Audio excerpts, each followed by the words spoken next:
अगर आपका पैसा बैंक में पड़ा हुआ है या घर पर कैश पड़ा हुआ है तो वो पैसा एक दिन जीरो होने वाला है। अब ये मैं क्यों बोल रहा हूँ, क्यों नहीं बोल रहा हूँ, ये वीडियो देख के आपको पता चल जाएगा कि आपका पैसा अगर आपके हाथ में है या बैंक में है या फिर आपने कहीं ऐसी जगह रख रखा है जिससे उस पैसे की वृद्धि नहीं हो रही, तो वो पैसा आने वाले कुछ सालों में जीरो की तरह हो जाएगा। तो वो पैसा जीरो ना हो इसलिए ये सीरीज स्टार्ट की गई है जिसका नाम है शेयर मार्केट सीरीज। इस सीरीज के अंदर आप जानोगे कि कैसे अपने पैसे को इन्वेस्ट किया जाए, कैसे आप अपने पैसे को बहुत बड़ा अमाउंट बना सकते हो, यानी कि पैसे की कंपाउंडिंग किस तरीके से की जा सकती है, वो चीज़ मैं इस सीरीज के अंदर सिखा रहा हूँ। तो ये सीरीज एक बिगिनर लेवल से एडवांस लेवल तक है। कहने का मतलब आपको अगर शेयर मार्केट का बिल्कुल कुछ भी नहीं पता तो भी आप इस सीरीज से बिल्कुल कंप्लीट सीख सकते हो। तो इस सीरीज के अंदर हमने पहली वीडियो बना दी है, दूसरी वीडियो है। फर्स्ट वीडियो के अंदर हमने बात की थी स्टॉक मार्केट की हिस्ट्री के बारे में कि स्टॉक मार्केट कब स्टार्ट हुआ था, कहाँ स्टार्ट हुआ था और इसकी क्या हिस्ट्री है। तो ये चीज़ मैंने फर्स्ट वीडियो के अंदर बताई थी। लेकिन इस सेकंड वीडियो के अंदर हम बात करेंगे सेविंग वर्सेस इन्वेस्टिंग, कि आपका जो पैसा है वो आपको अपने अकाउंट में रखना चाहिए या घर पे रखना चाहिए, वो बेटर है, या फिर आपको उस पैसे को इन्वेस्ट करना चाहिए कहीं। वो चीज़ हम इस वीडियो के अंदर जानने वाले हैं। तो दोस्तों वीडियो को कर दीजिए लाइक, चैनल को कर दीजिए subscribe and bell icon press कर दीजिए ताकि आप लेटेस्ट वीडियो मिस ना कर पाएँ। और अगर आपको कोई भी चीज़ समझ नहीं आती या आपका कोई डाउट है तो कमेंट सेक्शन में ज़रूर बताएं, जिससे मैं आपका डाउट क्लियर कर सकता हूँ। तो अब जानते हैं कि सेविंग क्या होती है और इन्वेस्टिंग क्या होती है। क्या हमें सेविंग करनी चाहिए या इन्वेस्टिंग करनी चाहिए। तो पहले हम सेविंग को जान लेते हैं कि सेविंग क्या होती है। सेविंग को जानते हैं पहले, तो इसको एक एग्जाम्पल के थ्रू समझते हैं। एक कोई इंसान है ABC नाम का, ठीक है, वो कोई गवर्नमेंट जॉब या प्राइवेट जॉब या कोई भी काम करता है।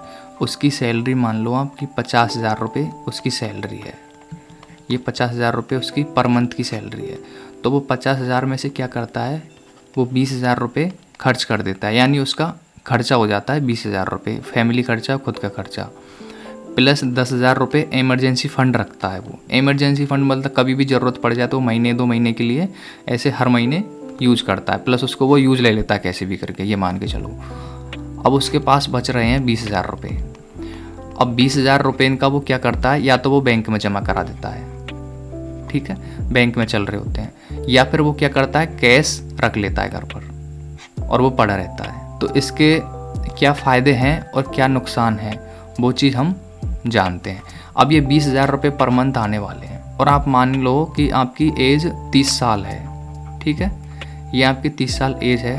तो 30 साल के बाद आपको सीधी सी बात है आपके 54, 55 साल, 56, 57 साल इतनी आप जॉब करने वाले हो, यानी रिटायरमेंट मिलेगा आपको। तो आप 25 साल तक ऐसे इस पैसे को रख रहे हो और वो आपका पैसा पड़ा हुआ है, या तो बैंक में, सीधी सी बात है आप बैंक में ही रखोगे इस पैसों को। तो वो पैसा अगर बैंक में है तो वो क्या सही है या गलत है। तो इसके 2 तरीके से आंसर मिलने वाले हैं, वो चीज़ बताता हूँ मैं। अगर आपके पास कोई इमरजेंसी है, इमरजेंसी किस टाइप से हो सकती है, जैसे कि आपको कार ठीक करानी होती है, बाइक वगैरह ठीक करानी है और घर का काम कराना है, दवाइयों के लिए चाहिए होते हैं, उसके लिए पैसे रख रखे हैं आपने, तो वो क्या आ जाते हैं, वो इमरजेंसी फ़ंड के अंदर आते हैं। तो इस टाइम जो पैसा आपका इन्वेस्ट हुआ होता है, अगर आपने इन्वेस्ट कर रखा है पैसा, तो इन्वेस्ट हुए पैसे आप इतनी जल्दी यूज़ नहीं कर सकते। तो इसलिए आपको इमरजेंसी फ़ंड भी रखना होता है जो कि आपका सेविंग का होता है। तो सेविंग यहाँ पर आपकी काम दे जाती है, तो ये सही है। इस इमरजेंसी फ़ंड को हम मानते हैं तो वो मान के चलो कोई 1 साल के अंदर अंदर ज़रूरतें पड़ रही होती हैं, तब हम उसको इमरजेंसी फ़ंड मान लेते हैं।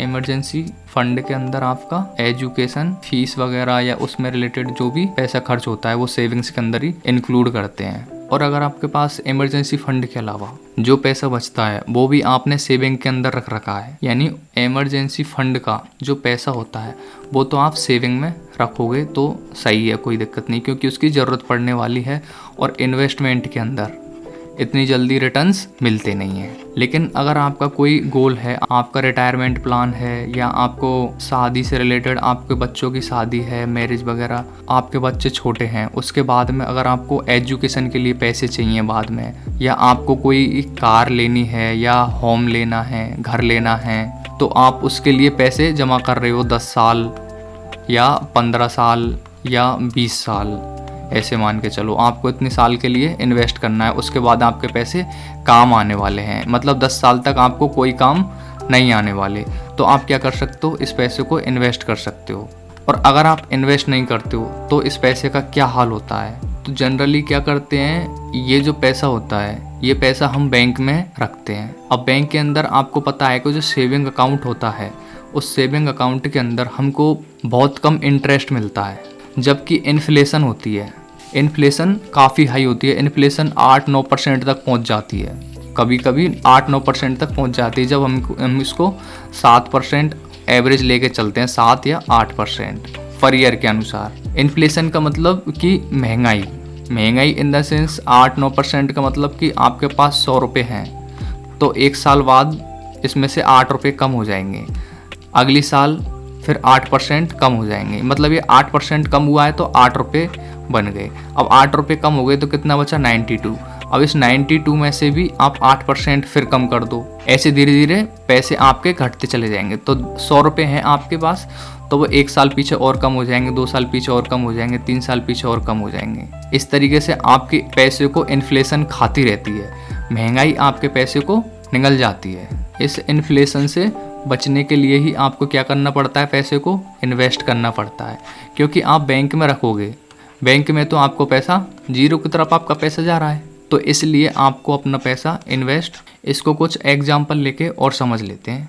अब एक एग्जाम्पल लेते हैं जिसके अंदर ये चीज़ें मैं बता रहा हूँ ये हाइपोथेटिकल है। कोई इंसान 50 के पर मंथ कमा रहा है तो उसके हो जाते हैं 6 लाख रुपए एक साल के, और उसमें से 3,60,000 रुपये उसके खर्च हो जाते हैं एक्सपेंसेस में, और 20,000 रुपये पर मंथ के हिसाब से 2,40,000 रुपये वो बचाता है, कैश रिटेन रखता है या कैश रखता है वो, या फिर वो सेविंग करता है। और वो अभी 30 साल का है, 10% के हिसाब से उसकी इंक्रीमेंट होती है सैलरी की, और 8% के हिसाब से उसका जो लिविंग एक्सपेंसेस हैं वो इंक्रीज हो रहे हैं। और 50 साल बाद वो अपना रिटायरमेंट ले लेगा, रिटायरमेंट प्लान कर रहा है, उसके अनुसार ये डेटा हम रीड करते हैं। तो ये देखिए फर्स्ट ईयर के अंदर, पहली साल के अंदर 6 लाख रुपये उसकी इनकम है एक साल की। आप देखो कि ईयरली एक्सपेंसेस 3,60,000 निकल के आ रहे हैं एक साल के, और 2,40,000 रुपये उसके पास कैश बचे हुए हैं जो उसके बैंक अकाउंट में या कैश कैसे भी रख लो। अब नेक्स्ट ईयर 10% उसकी सैलरी हाइक होती है यानी बढ़ जाती है, तो 6,60,000 रुपये आते हैं अगली साल, और उसी प्रकार 8% के हिसाब से उसका एक्सपेंसेस बढ़ जाते हैं और कैश इतना बढ़ जाता है, क्योंकि सैलरी बढ़ी है तो फिर कैश रिटर्न भी बढ़ेगा। तो इस प्रकार ये प्रोसेस चलती रहती है 20 साल तक, बिल्कुल कंटिन्यू। तो आप एट द एंड देखोगे जब वो बंदा 50 साल का हो जाएगा तो उसकी सैलरी कितनी हो रही है, 36,69,000, जिसके अंदर उसके खर्चे कितने हैं, 15,53,652, और उसके पास कैश बच रहा है 21,15,893 रुपये। ये उसके पास एक साल का बचा हुआ है। तो ये टोटल आप देखोगे तो कितना बचा है, टोटल इनकम का उसके पास जो बचा है वो बचा है 1,78,90,693 रुपये, 1.78 CR। ये पैसे उसके पास बचे हुए हैं। ये कब है, जब वो अपने पैसे कैश रख रहा है 20 साल तक। लेकिन इस पैसे को वो इन्वेस्ट करता तो क्या होता, वो चीज़ भी चेक करते हैं। अब देखिए वही सेम कंडीशन थी, लेकिन इस बार क्या किया, उसने उस पैसे को इन्वेस्ट कर दिया, और इन्वेस्टमेंट का जो रिटर्न है वो 12% पर ईयर के हिसाब से आ रहा है। तो आप यहाँ पर देखो कि एक साल की जो इनकम है वो 6 लाख रुपए है, और ईयरली एक्सपेंसेस हैं वो 3,60,000 रुपये हैं, और कैश जो बचा हुआ वो पैसा है 2,40,000 रुपये। लेकिन उसने इन्वेस्ट कर दिया 20 साल के लिए, तो 20 साल बाद 12% की रिटर्न के अनुसार जो पैसा निकल के आया वो कितना आया, 20,67,063 रुपये। ये 20 साल बाद का रिटर्न है या पैसा है। 20 साल लगे हैं इसको इतना बनने में, किससे, 2,40,000 रुपये से ये इतना बना है। फिर नेक्स्ट ईयर सैलरी 10% इंक्रीज हो रही है, ये पैसा बचा हुआ, तो इसके बाद ये पैसा इन्वेस्ट किया, और इस पैसे को इन्वेस्ट करने के बाद जब 20 साल बाद देखा तो ये पैसा निकल के आया 20,85,000 रुपये। इस प्रकार ये है, इस तरीके से ये बनते गए और आप देखोगे कि एट द एंड तो आप देखो जो 20 साल हैं, जब उसको 20 साल हो जाएंगे तो उसकी सैलरी इतनी हो गई, उसके एक्सपेंसेस इतने हैं और कैश बचा हुआ है वो पैसा इतना है।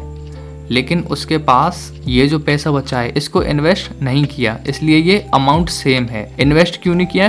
क्योंकि ये लास्ट ईयर है, इसमें क्या ही इन्वेस्ट करता।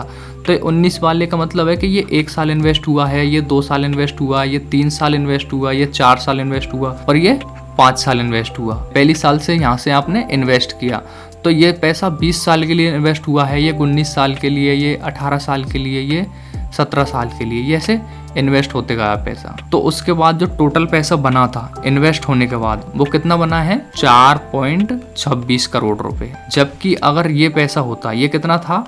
1.7 करोड़, 1.7 करोड़।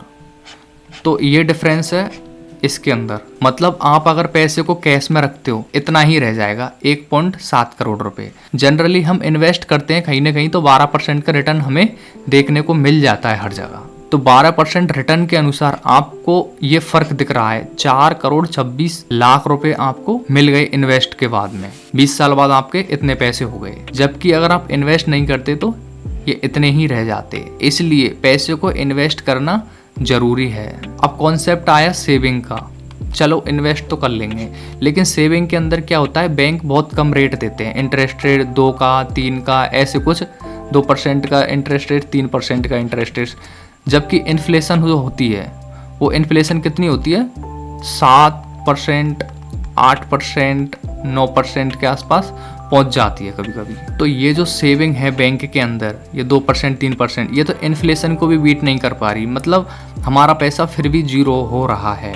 अगर वो 3% का भी हमें रिटर्न देते हैं और इन्फ्लेशन है माना कि 8%, तो फिर भी 5% के अनुसार हमारा पैसा जीरो की तरफ जा रहा है। तो इसलिए अपने पैसे को कम से कम 8% से ऊपर तो लेके आओ। अगर आपका पैसा 8% से ऊपर, अपने पैसे पर 8% रिटर्न ले रहे हो तो इसका मतलब है कि आपका पैसा बराबर है। लेकिन अगर 8% से आपको ज़्यादा रिटर्न मिल रहा है तो आपका पैसा सेफ है, सही है। लेकिन आप 8% से कम रिटर्न जनरेट कर रहे हो फिर तो पैसा खत्म है। वो पैसा कम होता जा रहा है धीरे धीरे, दिनादिन, मतलब हर साल वो पैसा कम हो रहा है। इसलिए पैसे को इन्वेस्ट करना बहुत ज़रूरी होता है। तो क्वेश्चन ये आता है, तो हम अब अपने पैसे को कहाँ पर इन्वेस्ट करें?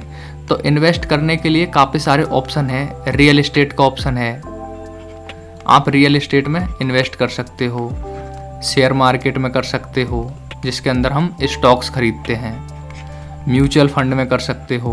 बॉन्ड्स में आप अपने पैसे को इन्वेस्ट कर सकते हो। ETF में पैसे को इन्वेस्ट कर सकते हो। अब इन सारे टॉपिक्स को थोड़ा डिटेल में जानेंगे नेक्स्ट वीडियो के अंदर। इनके अंदर हमको करना है इन्वेस्ट। हमने जान लिया कि सेविंग सही है या गलत है। सेविंग जो होती है वो हमारी ओनली इमरजेंसी के लिए ही सही रहती है। अगर हमें लॉन्ग टर्म विजन है तो सेविंग हमारी सही नहीं है। हमें इन्वेस्टमेंट करनी ही पड़ेगी, ये इन्वेस्टमेंट जरूरी है फिर। तो यही थे दोस्तों इस वीडियो के 2 छोटे से पॉइंट, सेविंग और इन्वेस्टिंग। कि सेविंग क्या है और इन्वेस्टिंग क्या है, और सेविंग हमें सेविंग करनी चाहिए या इन्वेस्टिंग करनी चाहिए, ये चीज़ आपको समझ आ गई होगी। तो नेक्स्ट वीडियो के अंदर हम बात करेंगे कि इन्वेस्टमेंट हम कहाँ कहाँ कर सकते हैं। वैसे तो मैंने बता दिया, रियल एस्टेट है, शेयर मार्केट, स्टॉक यानी इक्विटी बोल सकते हैं, और म्यूचुअल फंड है, बॉन्ड्स, ETF, इस टाइप के अंदर हम अपने पैसे को इन्वेस्ट कर सकते हैं। अब इनको थोड़ा डिटेल्स में जानेंगे नेक्स्ट वीडियो के अंदर। अगर आपको कोई डाउट है तो कमेंट करके आप पूछ सकते हो। एंड वीडियो को लाइक कर दीजिए, चैनल को सब्सक्राइब कर दीजिए एंड बेल आइकन प्रेस कर दीजिए ताकि आप लेटेस्ट वीडियो